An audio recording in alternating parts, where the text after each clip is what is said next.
Before heading to the video, if you haven't subscribed the channel, do subscribe it and don't forget to click the bell icon for the latest update notification. If you like the video, do like, comment and share. Stay tuned with learnway.co. Happy learning! We will start our discussion with the integer data type.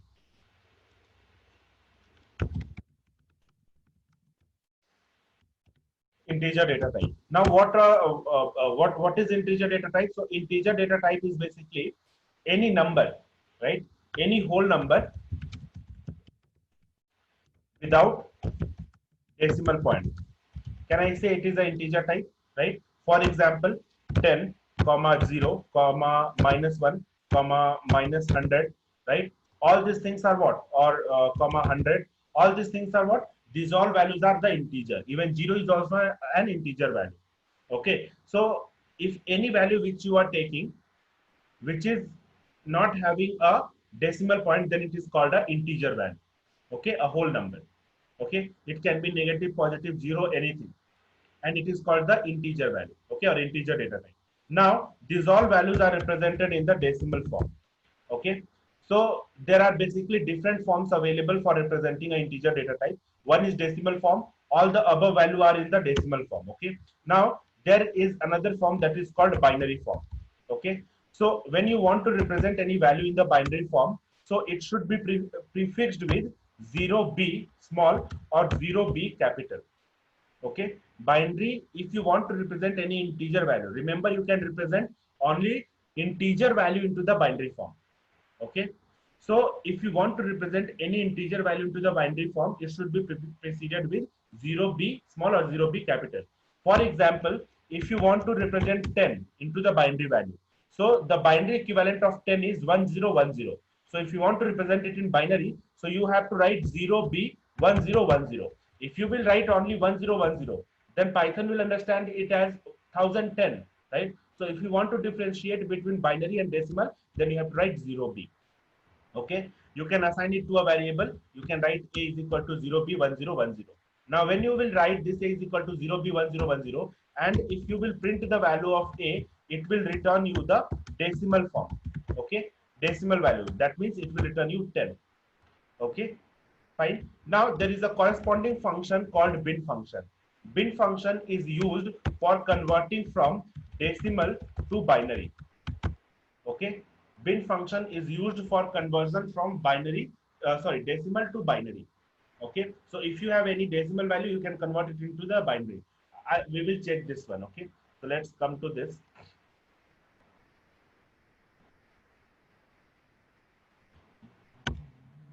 Let's say if I'm writing a is equal to 0b1010100111011111.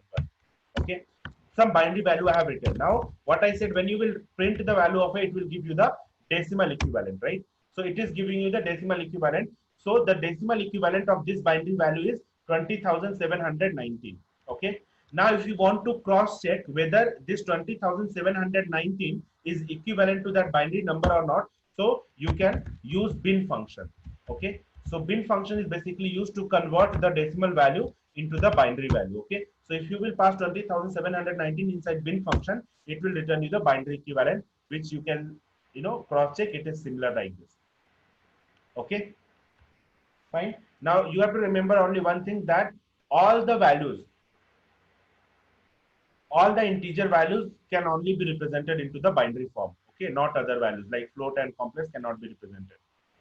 B means what? B represents it is a binary. B tells it is a binary. Okay.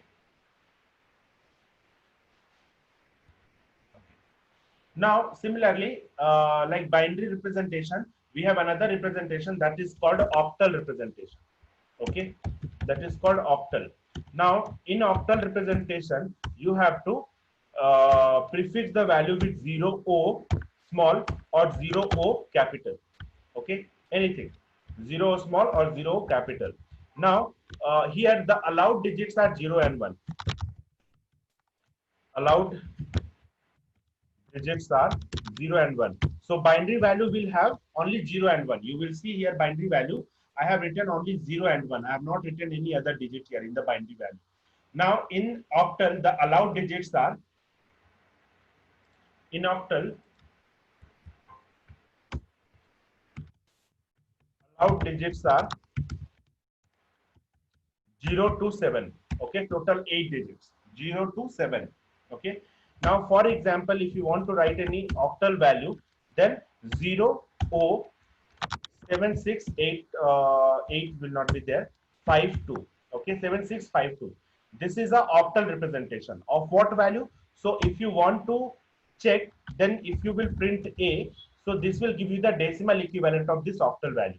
Okay, and like bin function, there is the OCT function. Inside the OCT function, if you will pass any octal value, then it will give you the sorry, if you pass in decimal value, then it will give you the octal.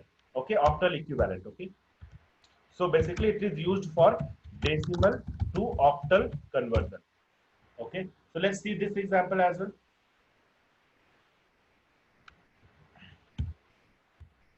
Now let's say I have written A is equal to 0 capital O 7542. Okay, now let's print A. So this is the A is equal to 0 74542 is what? Octal value. If you will print A, it will give you the decimal value. The decimal value is 3938. Now I need to check whether this is the octal value for 3938 is 7542 or not. So what you will write here? You will write print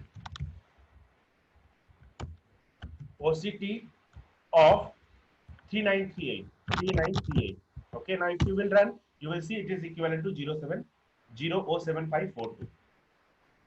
Clear? So this is octal representation. Next we have hexadecimal representation. Okay, you can represent any integer value into the hexadecimal form also. Okay, now the it should be prefixed with 0x or 0 capital X. 0 capital X. Okay, now allowed digits are 0 to 9 and A to F or A to F. Small or capital, anything you can write. Okay, for example, if you want to write any hexadecimal value, you will write 0x. Let's say I will write FC 97. Okay, FC 97. This is the hexadecimal value. So if you want to get the corresponding decimal value, you will just print this particular value A. You can allocate this to a variable A is equal to this. You will write A, it will print the decimal value, and there is a corresponding function called hex. Inside this function, if you will pass that decimal value, then it will convert it into the from decimal to hexadecimal. So decimal to hexa conversion, basically we can say. Okay, so let's see that. A is equal to FC97 we have. Okay, now it should be prefixed with what? 0x, right? Now what I will write? I will print the value of A. It will give what? It will give you the decimal equivalent. Now there is a hex function. You can write print hex. Inside this hex, you can pass this equivalent or decimal equivalent value. First, need to check what is the decimal equivalent. This is 64663. So we will pass here 64663. Now if you will run this, so this is the decimal equivalent of what? FC97. Now if you will run this, it will give you FC97. Okay, clear? So these all are the different way you can represent an integer value into the different forms. Let me know if any question is there.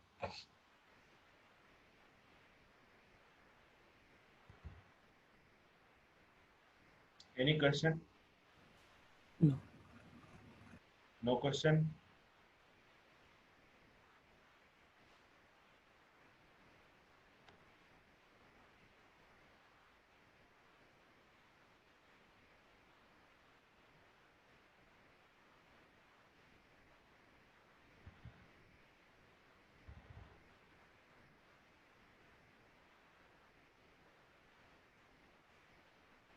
So write one program. Take two values. Okay. One is octal and one is hexadecimal. Okay, these are the two values you have to take. Next step you have to do, you have to find the decimal equivalent of both numbers. Okay, after finding this, you have to give me the summation of both the numbers. Can you do that? Try this. Are you going to try it now, everyone?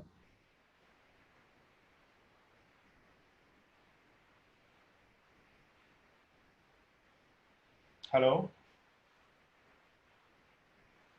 Hello? Yeah. So please do this.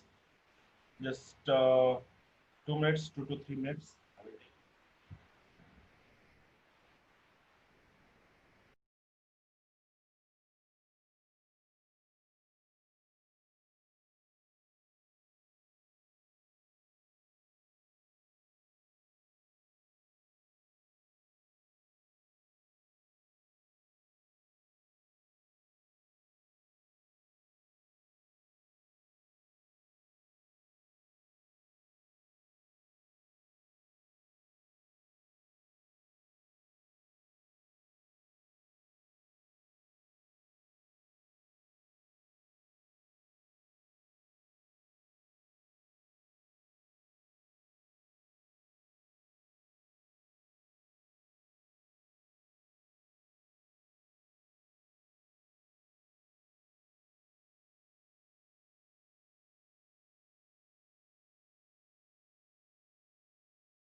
Okay.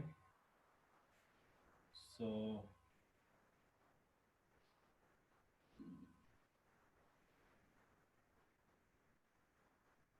you have taken one octal value, print A, octal you have converted it, just simple.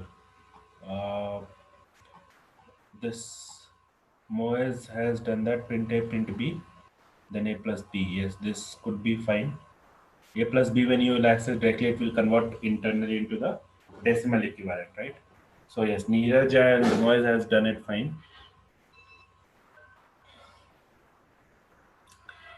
Okay. So I think the solution, you can follow Moez or Neeraj, anyone. So both are fine. Okay. Is this giving you the output, Neeraj?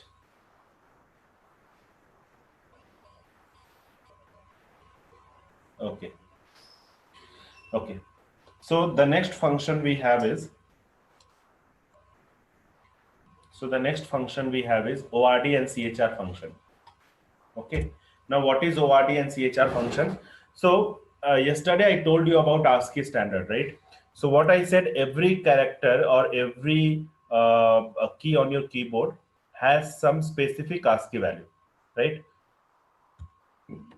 So if you type A, so the corresponding ASCII value is 65, right? Then B is 66, and so on. So if you want to just if you want to do some operation, let's say sometime you get some problem in the interview. Let's say the input pattern is A B C, okay, and the output you have to get is B C D. Okay, so what you have to do, first you have to check what is the ASCII value of A, you have to add 1 into that. What is the ASCII value of B, you have to add 1 into that. What is the ASCII value of C, you have to add 1 into that. So if you will add 1 into ASCII value of A, it will become 66, and then from 66 you can convert it back to the character, right? So there are two functions for these two operations. So there is one function is called ORD function. Okay, ORD function it takes one argument, only one single key it will take. Let's say for example A. So if you will do this ORD of A, so it will return you the ASCII equivalent of this A. Okay, it will return you the ASCII equivalent of A, which is 65.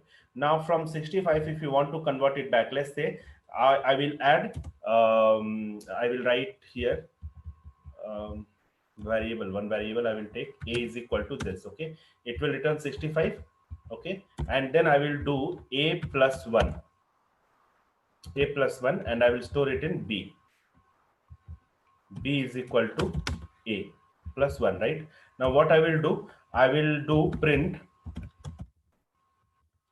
CHR. There is a CHR function which converts back the number to the corresponding character, or the ASCII value to the corresponding character. If you will write B here, so character CHR of 66, it will return you B. Okay, so these are the two important functions, ORD and CHR, which will be useful in your upcoming classes if I will give you some program to practice, or when you will get the assignment in the normal classes also, there it will be useful. Okay, so you can remember these two functions. Okay, now the next important function is type function. We have already seen. So print, if you will write type of, let's say 10, so it will give you int. So what kind of object is there inside the type function? It takes one argument. What kind of function you are writing here? So sorry, what kind of object you are passing inside the type function? It will return you the type for that. Okay, 10.20, it will return float. Let's say if you write print type of 10, but in the quotation, right? So it will give you the string. Okay, so you can see it is returning you the type of different object which you have passed here. So this is one function, type, and another function is ID function. Okay, another function is ID function. Print, let's say ID, if I will write A is equal to 10, A is equal to 10, B is equal to 20. So in this case, print, if you will write ID of A, it will return you the memory location where this 10 is saved. Okay, it will return you the memory location of 10 and 20, not A and B. Okay, so the object which are getting saved, A is pointing to that. When you are checking the ID of A, so the object which is referred by A, it will return the ID of that object. So it will return the ID of 10 and 20. Okay, so if you check, these are the two IDs. So it basically returns you the memory address of these two different objects. Okay, so these are the two other important function, type and ID. So all are the important function we have discussed. Now we will come to the, so we have discussed integer type, we have discussed different representation, different way you can represent it. Now we will come to the float type.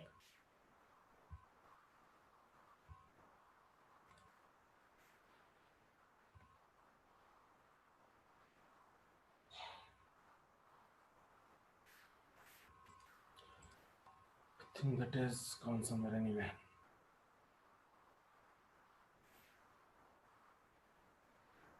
Next we will discuss about float type. So float data type is what? So float data type is any number with decimal point. So if you have any number with a decimal point, it is called a float value. For example, 10.20 or 0.20 or minus 10.20. Okay, all these are the different float type values you have. So if you have any decimal point inside any integer value or inside any number, then that is called the floating point number. You cannot represent this float in any other form like binary, octal or hexadecimal, the way we can represent integer or other data or the other values. Okay, so this is one thing. And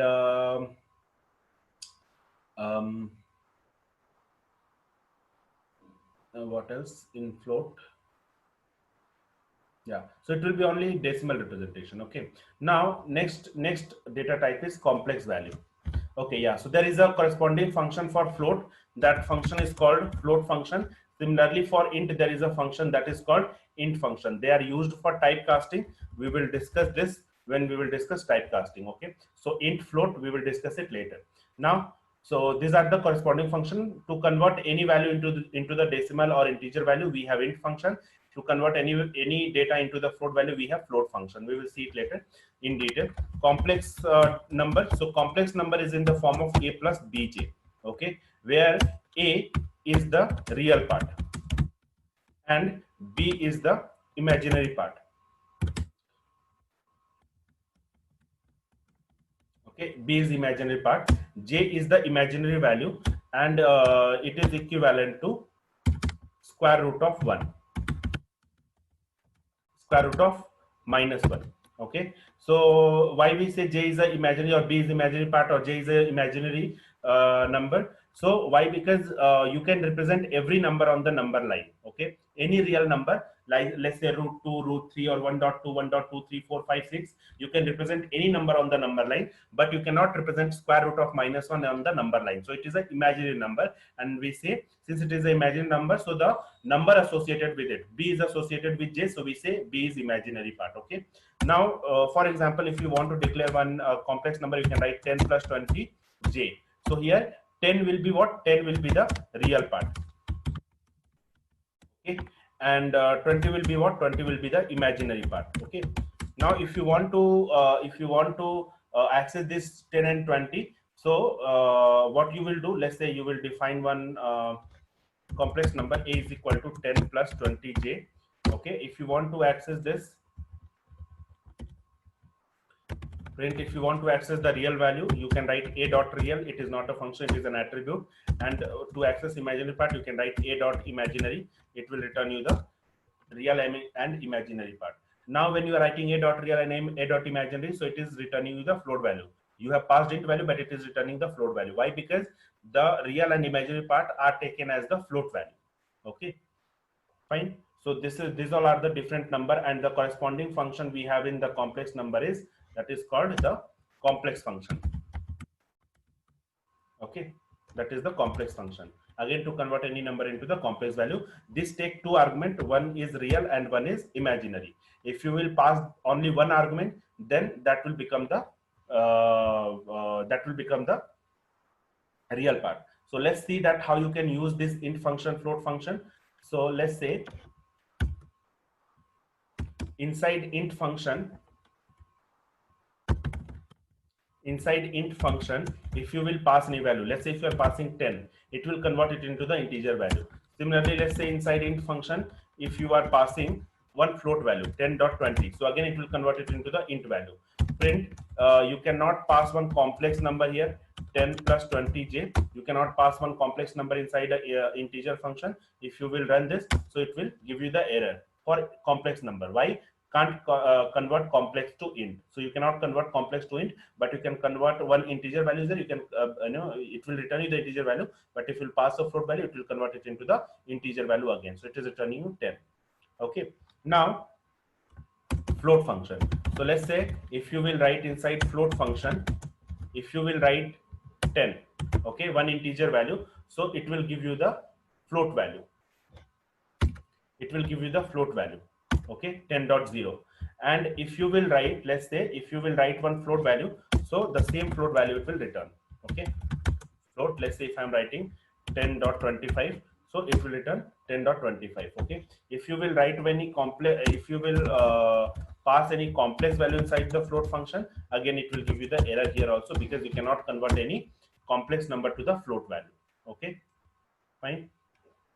Now the next one is complex function. So print, let's say inside complex function, if you will pass any one single argument, 10, what I said, it takes two arguments. Let's say if I'm passing 10 comma 20, so the first will become real and second argument will become imaginary value. Okay, so if you run this, it will give you 10 plus 20j.